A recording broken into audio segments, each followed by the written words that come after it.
नमस्कार दोस्तों। Social media पर एक मैसेज अक्सर वायरल होता रहता है, समय समय पर वायरल होता रहता है।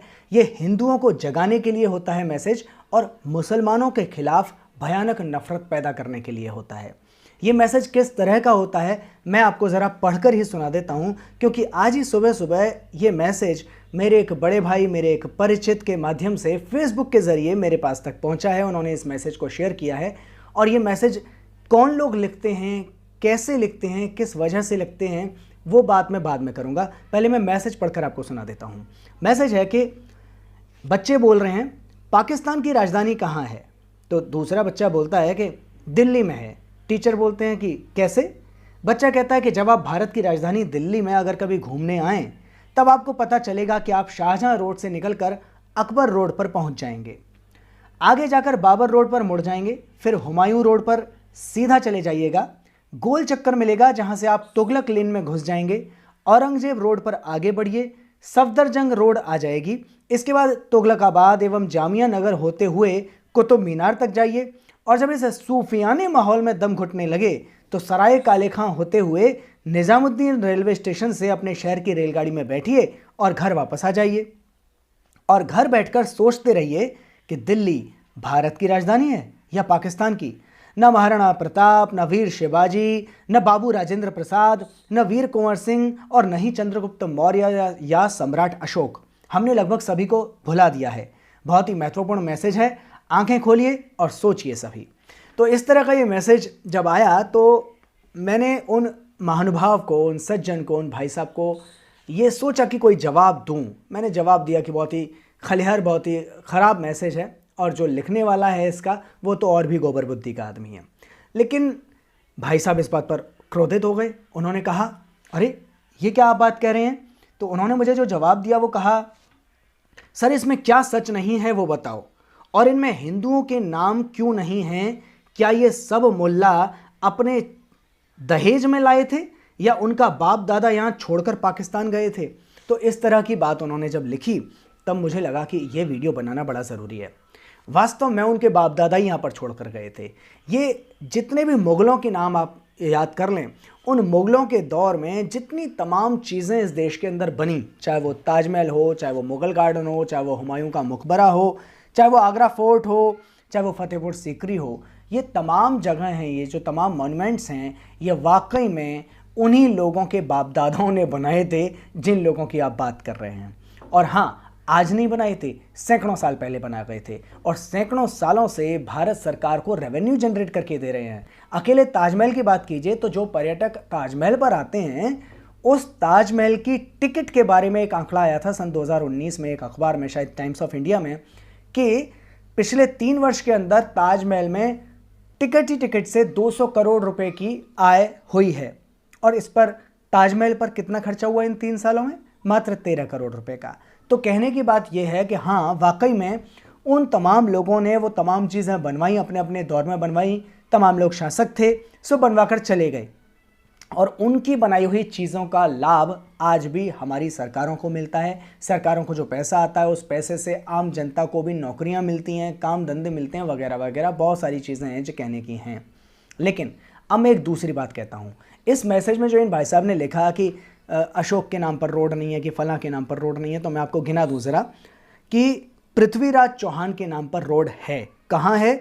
दिल्ली में इजरायली दूतावास के पास में पृथ्वीराज चौहान रोड है। पृथ्वीराज चौहान मार्ग इंडिया गेट से लगभग 2.25 किलोमीटर की दूरी पर है। अब आते हैं दूसरा। इन्होंने कहा सम्राट अशोक के नाम पर रोड नहीं है। महाराज है, अशोका मार्ग बहुत पुराना मार्ग है, बहुत पहले समय में ये बन गया था, इसका नामकरण हो गया था। वो आज पिछले 7 सालों में इसका नामकरण नहीं हुआ है, काफ़ी पुराना रोड है। पटेल चौक से अगर आप इंडिया गेट जाएंगे तो वो रास्ते में आपको ये जो है सम्राट अशोक मार्ग आपको मिल जाएगा। चंद्रगुप्त मौर्य के नाम पर इन्होंने कहा कि कोई मार्ग नहीं है। है जी, वो भी है। कहाँ है? चाणक्यपुरी में है। इटालियन जो एम्बेसी है वहाँ से अगर आप पुर्तगीज़ जो एम्बेसी है उस तरफ जाएंगे, पुर्तगाल की दूतावास की तरफ अगर आप जाएंगे, इटली के दूतावास से, तो वो रास्ते में आपको मिलेगा चंद्रगुप्त मौर्य मार्ग। अब बात करते हैं वीर कुंवर सिंह मार्ग। हाँ जी, वीर कुंवर सिंह मार्ग भी है। पंजाबी बाग से केवल 10 मिनट का रास्ता आप जा सकते हैं, देख सकते हैं अपनी आंखों से। इसके अलावा बाबू राजेंद्र प्रसाद, अरे भाई भारत के पहले राष्ट्रपति के नाम पर बहुत कुछ है दिल्ली के अंदर। और हाँ, अगर आप मार्ग की बात करते हैं तो है डॉक्टर राजेंद्र प्रसाद मार्ग। आंध्रा भवन जो है, तेलंगाना भवन जो है, बस वहीं पर है ये, और इंडिया गेट से करीब 2.5 किलोमीटर की दूरी पर है। बाबू राजेंद्र प्रसाद के नाम पर ये मार्ग है, डॉक्टर राजेंद्र प्रसाद मार्ग। अब बात करते हैं महाराणा प्रताप के नाम पर। महाराणा प्रताप के नाम पर तो आईएसबीटी जो बस अड्डा है कश्मीरी गेट वाला, वो पूरा बना हुआ है, और उसका मतलब जो रेनोवेशन हुआ था वो 2013 में हुआ था, जब शीला दीक्षित वहाँ पर जो है मुख्यमंत्री थी कांग्रेस की। तो वो भी बहुत भाई पुराना अब तो हो गया। और महाराणा प्रताप के नाम पर यूनिवर्सिटी भी हैं, और भी तमाम जो है जगह हैं, बिल्डिंग्स हैं। अब बात करते हैं शिवाजी की। अरे शिवाजी के नाम पर तो दिल्ली में बहुत कुछ है। विश्व प्रसिद्ध शिवाजी स्टेडियम, दुनिया भर के मैचेस जिसमें होते हैं वो शिवाजी स्टेडियम दिल्ली के अंदर है। शिवाजी स्टेडियम जाने के लिए जो मेट्रो स्टेशन है उसका नाम भी शिवाजी मेट्रो स्टेशन है। हाँ, इसके अलावा शिवाजी पार्क है वहाँ पर दिल्ली के अंदर। शिवाजी ब्रिज है जहाँ रेलवे स्टेशन बना हुआ है। मैं जब क्रिकेट खेलने जाया करता था तो शिवाजी ब्रिज हमारे रास्ते में पड़ा करता था। क्रिकेट आपके जो है इंदिरा गांधी स्टेडियम जब हम लोग जाया करते थे उस वक्त ये शिवाजी ब्रिज हमको रट गया था। तो शिवाजी ब्रिज भी है भाई। जितने नाम इन्होंने इस मैसेज के अंदर जो है वो लिख कर दिए हैं, उन सब के नाम पर कुछ कुछ नहीं बहुत कुछ है दिल्ली के अंदर। अब बात ये आती है कि इस तरह के मैसेज फैलाए क्यों जाते हैं। सीधी बात है कि इस तरह के मैसेज सांप्रदायिक नफरत फैलाने के लिए जो है वो फैलाए जाते हैं। क्यों फैलाए जाते हैं, इसका भी कारण है। देखिए, कुल मिलाकर हमारी जो सरकार है आज के दौर में, उसका एकमात्र फंडा ये है कि भारत सरकार के पास जो कुछ है, सार्वजनिक क्षेत्र में जो कुछ है, पब्लिक सेक्टर में जो कुछ है, उसे बड़ी बड़ी कंपनियों को दे दिया जाए। और वो बड़ी बड़ी कंपनियां, अंबानी, अडानी, ऐसे ग्रुप्स, चाहे वो यहाँ के हों चाहे किसी दूसरे देश के हों, तो उनके हवाले कर दिया जाए ताकि इनसे मिलने वाले तमाम किस्म के प्रॉफिट उनके पास चले जाएं।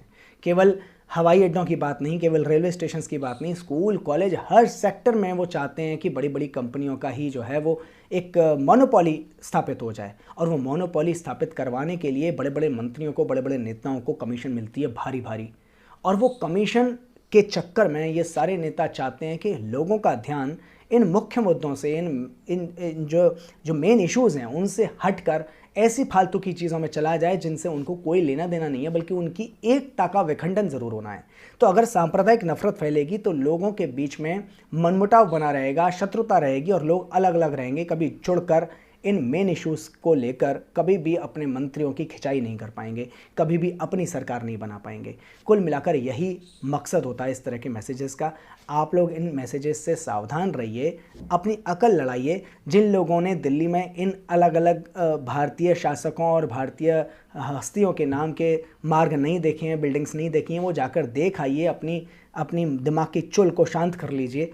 और प्लीज़ हेट्रेड, नफ़रत मत फैलाइए। इस देश को इस वक्त पे नफ़रत की ज़रूरत नहीं है, बल्कि इस देश को एकता की ज़रूरत है। इस देश की जनता को एकता की ज़रूरत है। भयानक महंगाई का दौर है, भयानक जो है हमने देखा पिछले 2 साल के अंदर कैसे हमारी सरकारों ने हमको मरने के लिए छोड़ दिया। हमारे इलाज का कोई इंतज़ाम नहीं था हमारी सरकार के पास में। इन सवालों पर बोलने की ज़रूरत है। बेरोज़गारी का आलम है। मैं खुद बेरोज़गार पड़ा हुआ हूँ 2 साल से, कैसे न कैसे संघर्ष कर रहा हूँ, अपनी जीवनी चला रहा हूँ। मैं जानता हूँ कि कैसे मैं कर पा रहा हूँ, और मैं तब भी थोड़ा बहुत खींच पा रहा हूँ। करोड़ों लोग ऐसे हैं जो मुझसे बहुत ही ज़्यादा खतरनाक स्थिति में हैं। तो उन तमाम लोगों को इस तरह की नफ़रत में, इस तरह के भयानक गंदे मैसेजेस में जो है अपना समय बिताने की बजाय सवाल करने की ज़रूरत है, और मिलकर इकट्ठा होकर इस देश के मंत्रियों की कॉलर पकड़ते हुए, उनको झंझोड़ते हुए अपना अधिकार मांगने की ज़रूरत है। शुक्रिया दोस्तों।